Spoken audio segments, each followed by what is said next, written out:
What's that? Who's the victim? Well, the people of the state of Washington, just like a speeding ticket, the state of Washington is the victim, right? That's what the victim of every RCW is, right?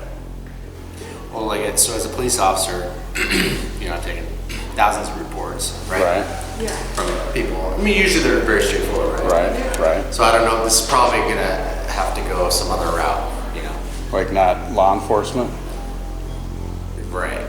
I don't know. You can give me the right to be a human being. I'm fine with that right. Now you can keep me from having that if you've got all the policemen and all the jobs on your side.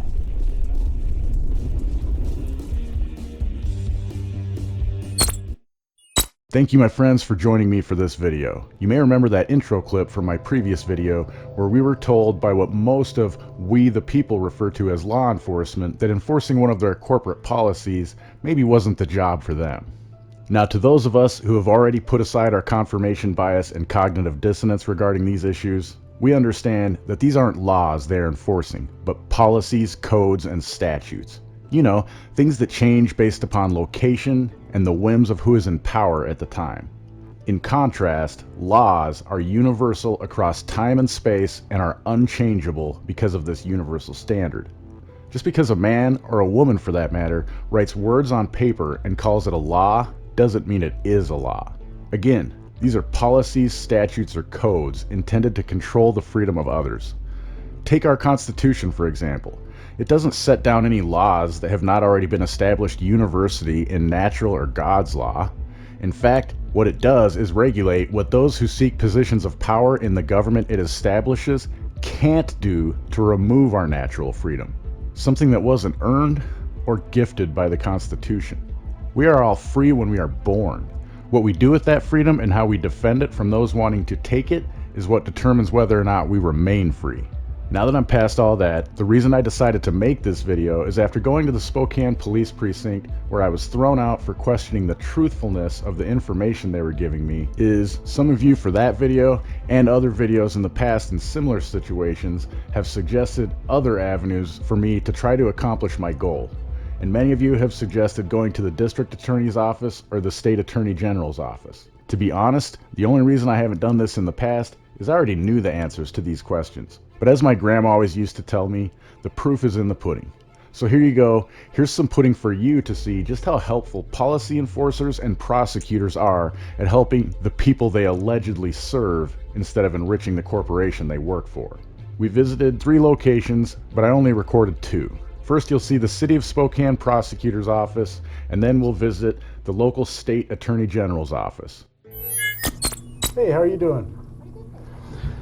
So we spoke with the police department, and they kind of told us that this was out of their hands, but the Spokane Public Schools superintendent, so the superintendent for the district, he's supposed to file us this RCW 28A.330.060. This says like where he's supposed to file his oath of office and how he's supposed to do it, and he doesn't have it filed at the place where it's supposed to be. And so that he's in violation of that, but then there's like a criminal charge for a misdemeanor for not doing that. It's 4220.030.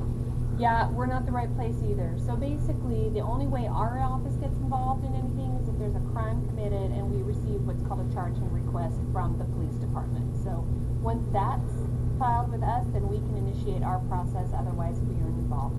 All right, so it is the police department that would have to get you guys involved? Well, there would need to be a criminal, yes, it would be the police department. Yeah, so yeah, I mean, we gave them evidence of the criminal charge and everything, but like I said, they were all, well, this isn't really something we handle, so we were like, well, who else other than the prosecutor would handle something like this? So that's why we came by here, so, but that's good, you verified that they would be the ones to do that. Our office doesn't do anything until we receive. Right, so you get, it only comes from law enforcement, not like civilians? Correct. Okay, perfect, thank you. Thanks for your help. Hello. Pretty good. How are you guys doing? Is this the Attorney General's office? Yeah. Okay. Well, I don't know exactly. We're just trying to figure out how to resolve this. The Spokane Public Schools Superintendent, he's supposed to have an oath of office filed with the Educational Services District here in town, and he doesn't. And like the Spokane police don't really, like they basically told us, well, it's not a job for law enforcement, even though it's at least two RCWs that just we found they're violating. Okay. that he's violated, the superintendent, excuse me, is violating. So we're just trying to like figure out, the city of Spokane prosecutor, the police pretty much have told us it's not their job, the county prosecutor, so now we're like at the state just trying. Well, like, we would like, I'd like to, I mean, the superintendent, he's violated 2 RCWs by not filing his oath and then taking the office without violating it and taking the duties, like operating as the superintendent. Okay, so typically what the Attorney General's office does is they represent state agencies in court. So, Fiction? huh? Fiction? So state She gets agencies it. are like Department of Social and Health Services, where we do the road stuff like patrol, Washington State Patrol. There's like a huge list. So you just represent state We agencies? represent state agencies, and we only represent them if they reach out to us and say, hey, you know, we've done everything we possibly can, and the state agency is still not, you know, this case is still not working for us. Okay. So we only get involved if we're asked. Okay, so like if we went to like Washington State Patrol and tried to like file a like complaint with them, maybe they would contact you guys? How they work. Right. We only represent their cops. Okay. So like if they get in an accident with somebody else, then they would come to us. And stuff. Okay, and then you would But like represent I don't know them? how their complaint system works. Right. So- Okay, so you don't like handle complaints that they don't, you literally just represent them basically as attorneys? Yeah. Okay, I'm just trying to clarify, I don't know. So we represent some of the colleges. We represent, so, and Department of Corrections, so like, Okay. you know, stuff like that. So basically state agencies and legal affairs, you guys are the legal representatives? Yes. Okay. Yes. So, school district falls under city. Right. Because it depends on which city you're in. Yeah, it's Depends like on which under like the, jurisdiction you're in. yeah, it's under like the So Spokane normally Municipal City Code. Hall deals with that type of stuff. Okay, I'm not sure exactly. I know the ombudsman for the police department is over at City Hall. Let me look that up. okay. Let me see if I can.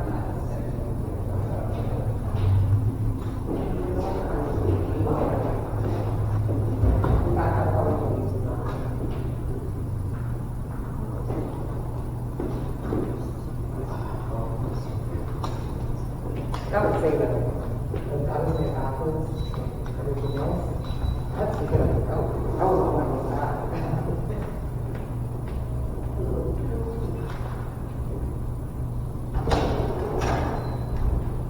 Hey there, do you have access to your back or? Oh, well, okay, so I have it here, but it died in my report, and actually, if I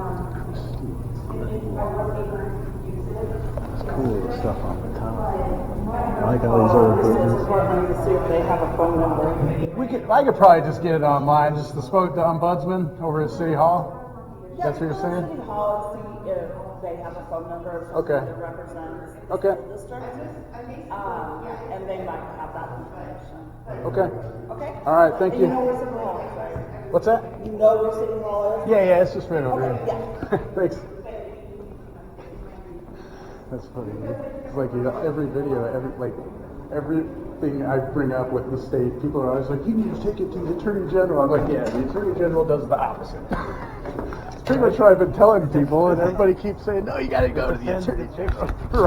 Right. Against we the people. Right. So where's your Constitution at? Fuck, man. Hey y'all, thanks for watching this video, and hopefully throughout this series you're starting to get the idea that government truly is not your friend, and they're not going to help you out with holding themselves accountable. In the next video in this series, you're going to see my friend Simon and I return to the police precinct that I was thrown out of to get an update on the case and see if it's been assigned to anyone yet. Thank you again for supporting my channel. Just by watching my content, you are supporting my work. However, if you want to support me in other ways, sign up on censorship-fighting YouTube alternatives like Library, which uses Odyssey for its video platform, or Hive. Use the links in the description to earn yourself some decentralized crypto for getting started. There are non-cryptocurrency platforms as well, but you might as well get something of value in return for your support of your favorite content creators. Links to all of the platforms you can find Questionable Authority on are in the description. And don't forget to check out the Questionable Authority merchandise store.